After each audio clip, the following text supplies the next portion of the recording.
Yeah? Yeah. So the second beta for Battlefield Hardline has just finished. The last one was a PS4 exclusive. That came out like last summer or something, didn't it? Yeah, or maybe just the end of summer, I think. Can't remember. I can't remember either, but I played both. I played that one and I played this one, which was available on everything. I played it on Xbox One, and I enjoyed both of them. The thing to say about this latest beta is that there's a worrying discrepancy between the two main game modes, Heist and Hotwire, and it's an issue of speed, because one of those modes doesn't work fully because it's so fast-paced, and the other mode only works because it's so fast-paced, and I just hope that the correct alterations are made and that the problematic mode is fixed rather than both of them ending up being sort of slightly skewed, which is, it's DICE, so it's highly possible.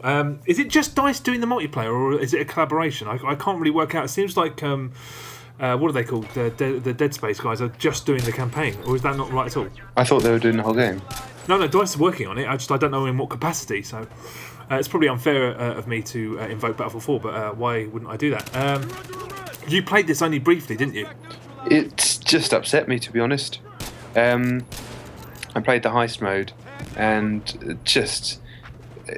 I've been having issues with Battlefield for a while, to be honest, but I don't know, it just getting killed constantly. I felt like the amount of time that I'd have to dedicate to it to be able to get my skill level and awareness level. It's more the awareness level, because the raw skills are pretty similar to many other games, but the awareness level of constantly not getting shot from all angles that you can't see, the amount of hours that I have to commit to it, I just don't see it being worth my time. I don't really want to. I think that's the problem.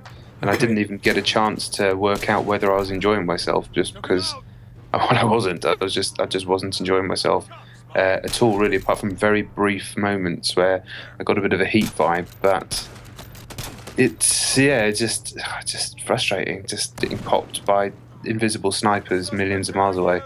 I know I could get I know I could start learning the maps and learning the angles and all sorts of things, but do I want to spend that sort of time doing that again on another game?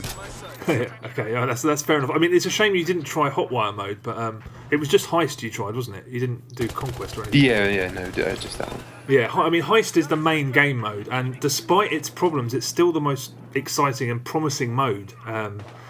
If you haven't seen it, one team of robbers have to steal 2 bags of money from a vault and take them to 2 different extraction points, while the police obviously attempt to stop them. And the beauty of the mode, basically, it involves kind of micromanaging confusion, because the 2 extraction points are always quite far apart, so having one player sort of on their own go for one extraction point sort of solo always meant that the other carrier, if they had that load of backup, would always face off against half or less than the other team, because they it's like Rush in that respect. You sort of have to flummox them into all going for sort of splitting between both objectives.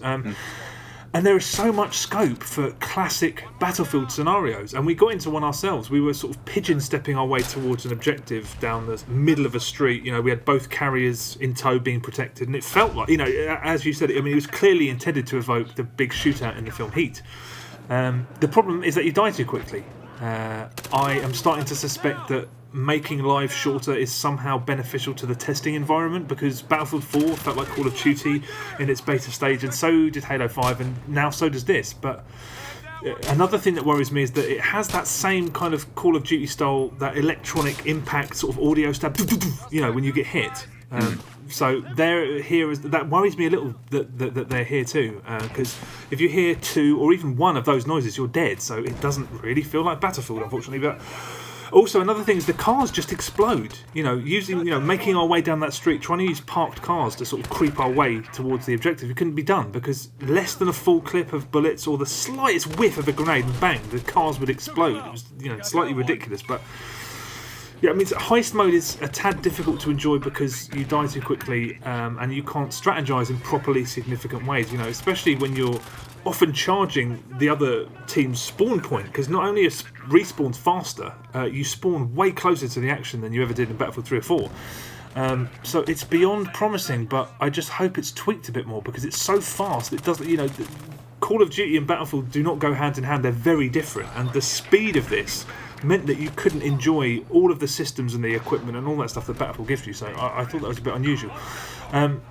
The other, I mean, Conquest was in the beta as well, but the other main mode is Hotwire, which is just a rousing success. Every person I played Hotwire with just thought it was excellent. And again, if you're not aware, it's Conquest, but the capture points are vehicles, and you can only capture them if you drive above a certain speed. So, I mean, it's genius, really.